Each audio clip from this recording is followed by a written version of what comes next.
If you're familiar with the work by Buffalo Niagara Waterkeeper, probably heard of the phrase or come across one of our living shorelines. It's an idea meant to improve shorelines around creeks, rivers, and lakes. It can do this by teaching people how to act better around it, maybe not mowing right up to the water's edge is one element, but then it's also plant life so that you can have these things here that will attract pollinators for the land, and then also putting plants in the water to attract fish, creating a habitat for a variety of species, and also adding these elements to the shore that will hopefully prevent erosion. So we've done this on several places around Western New York, and it's a process to make it work properly.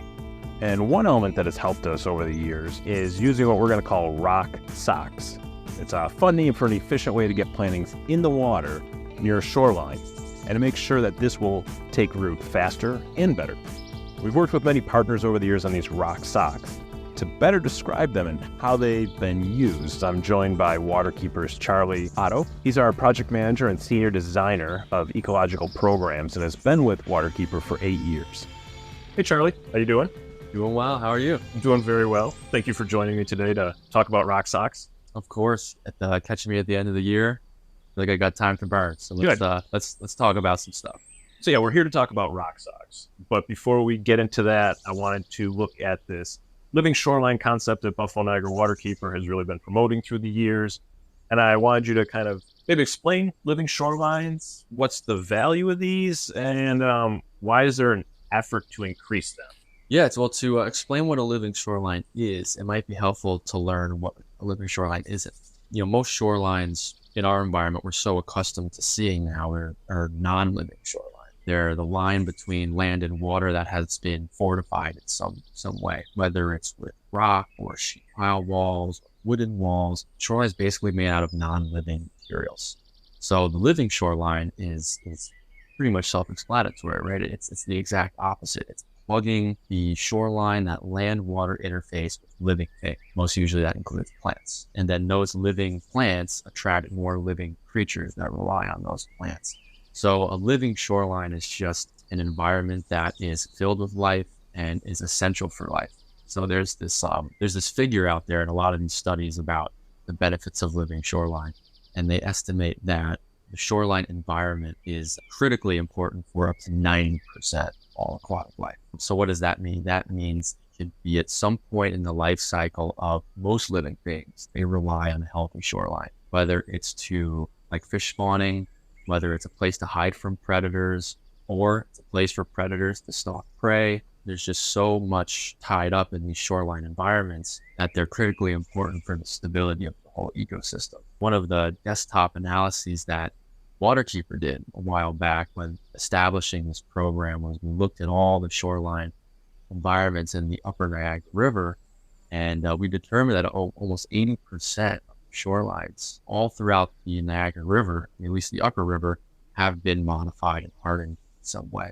Basically, have turned into non-living shorelines. So you can see how significant that is when 90% of life relies on a healthy shoreline. 80% of our shorelines are no longer living shorelines. Right. So you can see the need to do something about it.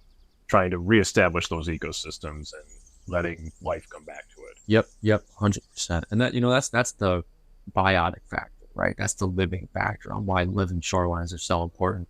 But there's also these, I guess, abiotic factors, things like erosion control, stormwater absorption, resiliencies for communities in terms of storm surge and things like that. Living shoreline is going to be more resilient to storm action than maybe a hardened structure. Once a wall gets damaged by, let's say, iceberg comes down, smashes into a sheet pile wall in front of somebody's house. Once that wall's damaged, it's damaged. You got to fix it. You got to get heavy equipment out there, spend some money to fix that. These living shoreline, they're living, so they can repair themselves. So if they do sustain damage of some sort, as long as it's within a reasonable, amount, they can actually regenerate themselves and fix themselves. So they become self-healing. There's been a lot of places Waterkeepers established them, like Buffalo River. Yeah, you use living shoreline. It could really mean any revitalization. So that does include things on the Buffalo River, but it also includes, we have sites really all over, Uphill Creek in Niagara Falls, Utica Creek, We have projects on Beaver Island, right along the Niagara River, Spicer Creek, Tonawanda Creek, Ellicott Creek, Skajakwita Creek. So yeah, we really do. We have projects pretty much all over. Let's say maybe 12 to 15 projects right now, and currently maybe I think 3 to 5 in the process of being designed. And so we're managing those in some ways, maybe helping them to stay in that fashion, like, and then incorporating volunteers into that. Yeah. So I guess that is a really important thing to mention is like these shorelines kind of mention how disturbance happens all the time. We live in a time where there's just such novel impacts on these environments. We have more storm frequency, big swings in precipitation where we can be getting hammered with rain for part of the year, then it's completely bone dry. Other parts, you have boat wakes that are constantly being thrown against the shoreline. We have invasive species from trying to colonize and get in and destabilize the plants that we're trying to establish. So there's a lot of things working against shorelines from truly establishing. After projects are constructed, we do kind of rally volunteers to go out to these project areas, what we call adaptively manage them. So it's about reading the landscape, seeing if there's any needs. Is there invasive species removal needed? Is there supplemental plantings? We kind of perform that service from construction to true establishment. Once they're really strong enough to kind of hold their own ground out there in the world. And so we do a lot of that through our Restore Corps program. It's a BNW, Buffalo Niagara Waterkeeper program that engages volunteers and uses a volunteer workforce to essentially carry out a lot of these tasks at our different restoration sites. And kind of going back to some of those benefits to the shoreline, I mean, some people might say, well, if you just harden it, you wouldn't have to do like these like volunteer events maybe, but you talked about, there's erosion control and then pollution runoff. So there's filtering. I mean, aquatic life you mentioned too, but I guess the pollution aspect, like it's helping prevent things from going into the water. Right. So yeah, like the shoreline functions, it's multifaceted, right? A healthy shoreline, yes, it controls erosion. So you can check that box for both the living shoreline and the non-living shoreline. There's all those other boxes we talked about, right? Providing habitat for wildlife, absorbing nutrients from stormwater. A wall's not going to absorb phosphorus and nitrogen, but pickerel weed will absorb a ton of that right out of the water column. So that's going to prevent harmful algal blooms. So there's just so many other sort of benefits that are attributed to that living shoreline versus the non-living shoreline. And with that living shoreline and that restoration work, there's been this idea of why I have you here today is rock socks, creating these things. So for the person listening and hearing rock sock, what's a rock sock? Before I tell you what a rock sock is, I can tell you some of the challenges in establishing plants along the shoreline. You have to make sure that plants are going to be able to fend for themselves. And so establishing plants is hard in any type of restoration, whether it's upland, riparian, whatever. But it's even more difficult when you're right along the shoreline or in shallow water. And so one of the calling cards of a healthy, functioning living shoreline is you have what they would call emergent aquatic vegetation or submerged aquatic vegetation or floating leaf aquatic vegetation. Really any of those, or a combination of all three really, that are plants that are actually growing within the water. Okay. They're either growing in the substrates underneath and kind of their heads are peeking out above the water, or they could be floating on the surface like a lily pad, floating pond leaf, or something like that, or they could be underwater completely submerged. Getting these plants to establish in post-construction restoration site is pretty challenging because a lot of times we're planting huge areas. So there's a cost to consider. So we buy what's called plugs. Plug is essentially an herbaceous plant that's grown in, I guess the way to think of it is like a really deep ice cube tray, almost. That's filled with soil and the plant is growing, and then you can pull out each one of those individual plugs. They're kind of typical when it comes to like buying annuals from the nursery. You might buy a bunch of impatiens that are in these little plastic plug trays. Right, the containers you're going from Mother's Day type of thing. Yep. And putting them out there. Yep, exactly. So the ones we get for restoration are a little bit bigger, but same general idea. When you put these things in the water, there's not much keeping them in place. Plant itself kind of wants to float, pop out of the water. There's current, wind waves that are acting upon the shoreline all the time. The water tide is going in, tide are going out. In this region, not necessarily tide, but the wind brings, it shifts the shoreline in and out. So there's all these fluctuations happening all the time. That plug, unless it's really well rooted into the ground, it's just going to pop right out. So you can spend tons of money and tons of time just really planting the heck out of a shoreline just to come back 2 weeks later and they all just floated away. So it's just a waste of time. Waste of time, waste of money, and everyone's scratching their heads saying, well, what the heck? How can we get these plants to stay put? It's the rock sock. Rock socks. So the rock sock is, in its simplest term, I love these terms because they're very direct. They're very they are what they are, right? Like a living shoreline is the shoreline that's alive. A rock sock is essentially a piece of fabric filled with rocky soil. So that's essentially what that makes it a lot easier. So I hope the listeners appreciate, or it is what it sounds like. Yeah. We're creative in many ways when it comes to naming these things. We keep it pretty straightforward. But yeah, basically a rock sock is we usually use burlap or some sort of biodegradable material. We fill it with a special planting substrate, a mixture of various different things. And then we end up slicing into that burlap bag, actually plant the plugs in this bag. And then what we do is we store that bag in a nursery setting for, a month, 2 months. Usually our minimum is 5 to 6 weeks. The longer, the better. And while they're in this nursery setting, protected from geese and deer that want to eat everything, they're protected from storm surge and their wind-generated waves and et cetera. They're in this perfect environment to just grow roots. And so 2 months later, started with this little plug, this rock sock.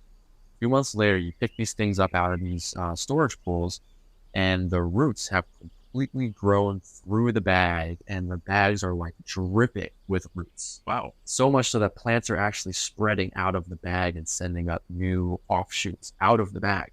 We like to think of it more of planting rootstock and less of planting plants. Okay. And so we bring these out into the environment, and they're kind of heavy. They're 30 to 40 pounds. I was wondering, it seems like from some of the photos, people are, you got 2 hands on them. Yeah, and for the size, it's a 12 by 20 inch bag. So maybe a little bit bigger than a throw pillow on a couch or something like that.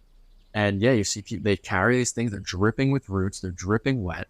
They have plants growing out the top of them, and really just place it right down in shallow water environments along the shoreline. And that thing's not really going to budge, right? Once you put that down there, not only is it just going to be able to just brush off wind-generated waves, even ice in the winter, kind of stay put. It's also going to be able to respond and be resilient to wildlife coming around and trying to get a free stack. I know you're a big fan of the geese. The geese, they single-handedly are ruining my career as a restoration ecologist and designer.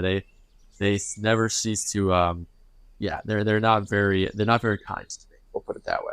So, because they can get in there and they'll just start eating away, or they'll just a mess. Mow the whole thing down, and they'll tell their friends.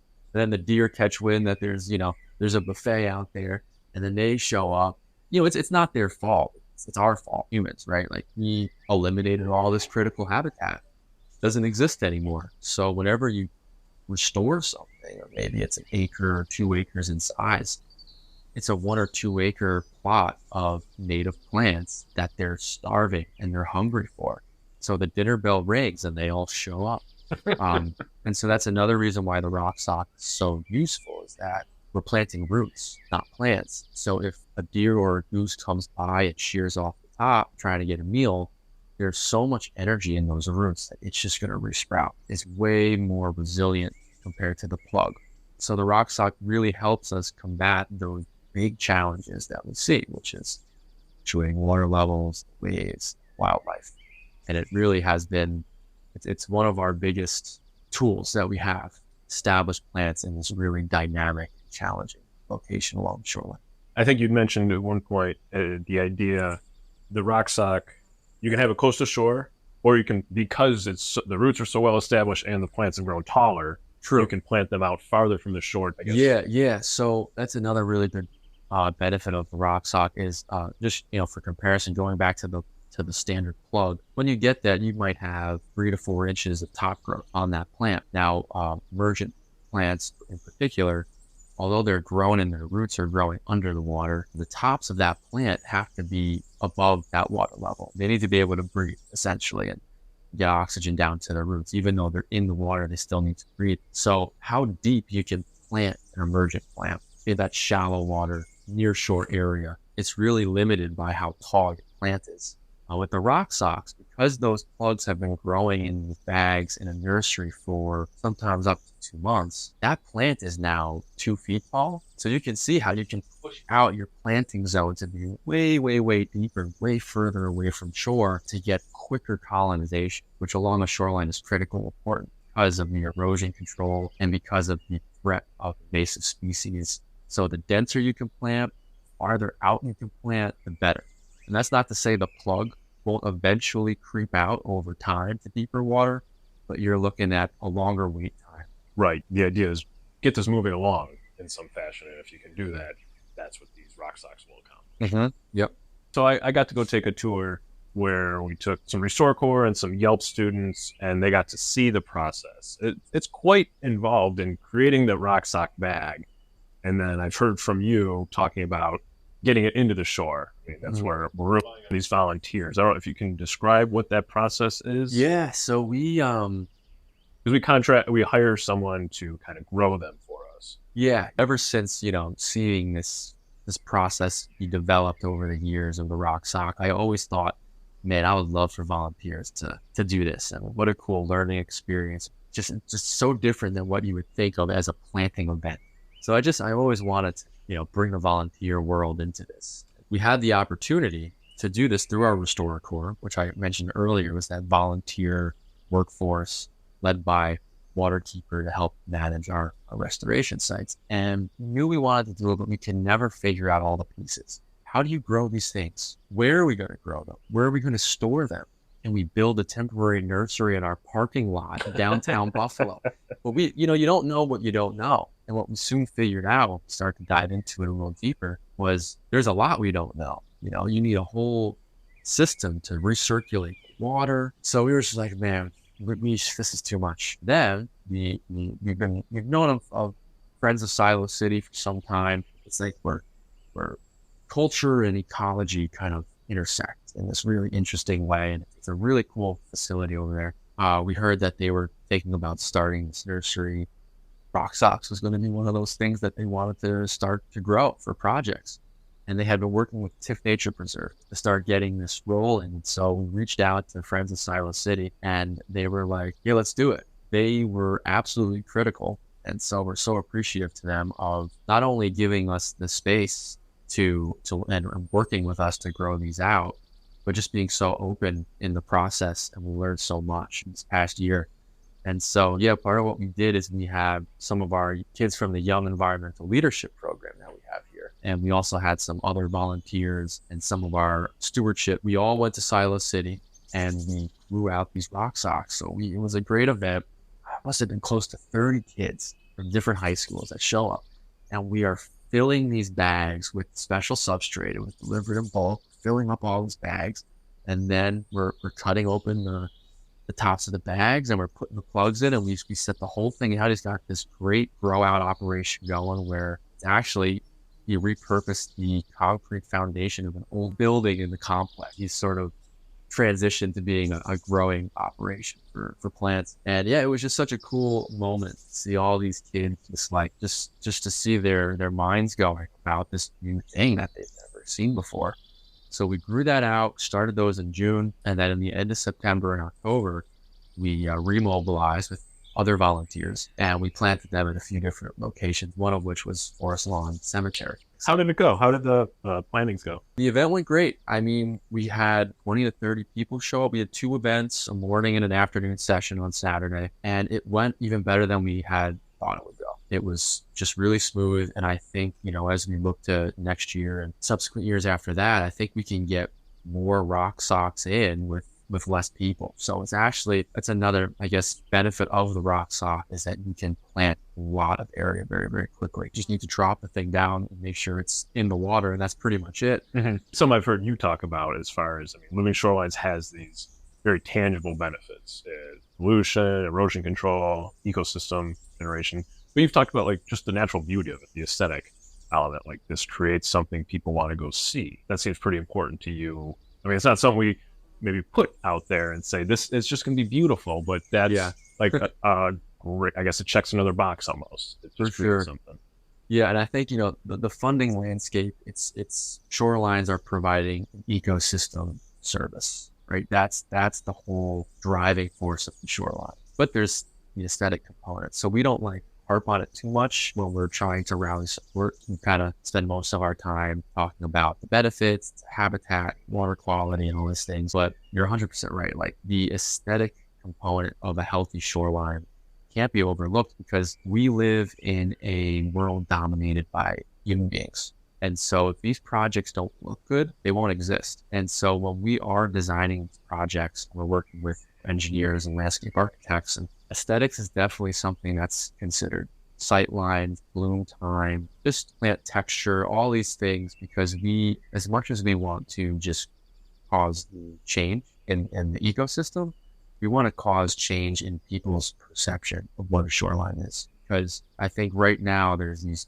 dueling ideas of what a shoreline is. There's the cultural aesthetic, which is mowed to the edge, a wall, a rock, something like that. And then there's the ecological aesthetic, which is diversity, trees fell into the water and sunken into the bank, all different kinds of plants. And maybe you can't always see the water. Maybe there's shrubs blocking the way.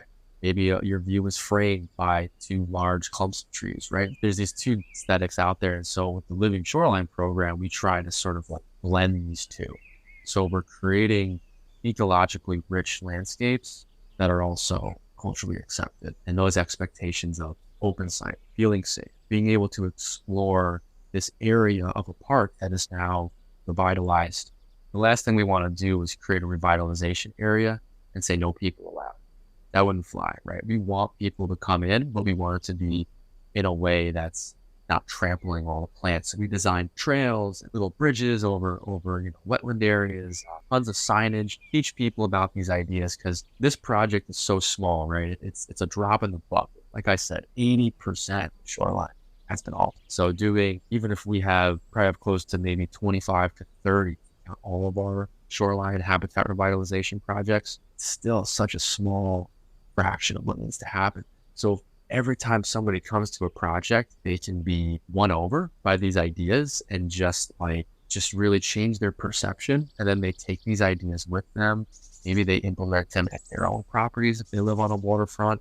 Maybe they demand to see some of the stuff in their local parks and places. Like that's the kind of snowball ripple effect that we want to cause with these projects. So aesthetics definitely helps make that possible, because if it looked bad, it would be the opposite. Right. Everybody would be calling up somebody to get it all mowed down. Right. So yes, 100% aesthetics is important. How's it been for you watching this come to fruition and I know you're not the only one doing this. There's a lot of people involved, but it's clearly you're passionate about it. How does it feel seeing this come about? I love it. Yeah, I love every day of doing the work. I really do. Every aspect of shoreline habitat revitalization is just rewarding. To see Waterkeeper bring other programs into it, and to not just make this is engineers and contractors doing this work, but it's actually the community building this new identity around ecological stewardship. I just think it's all so important. So to see these different programs of Waterkeeper all come together in the Living Shorelines program has been super gratifying, and I always love it. I go out to the sites all the time. Now, I'll go out to the same site 5 to 10 times every year, driving all over the place on the weekends, just because they're always changing. They're always different. You always learn something. An idea that you thought might go this direction actually goes that direction. Sometimes that's good, sometimes that's bad, but it's just a constant. It's like a lifelong pursuit to become, like to master this field. Not that you ever can, because you'll never have full control. Because it's a living environment that is just so many variables out of your control, but you try your best to dial it in the best you can. And I just enjoy that process immensely. We're doing more of it. You said 2024. This is going to continue as far as the Rockstock Living Shoreline element. Yep. Restore Core is you got another year funding going into 2024. By February, I'll be putting in plant orders and can't wait. Nice. Well, thank you, Charlie. Appreciate you coming on. Oh man, happy to be here. I can talk for hours about this stuff. Many thanks again to Buffalo-based band Snowbelt for their intro and outro music in this episode. You can find their music and latest album, Norris Avenue, on all streaming services. Check them out. And thank you again for listening. Be well and do good.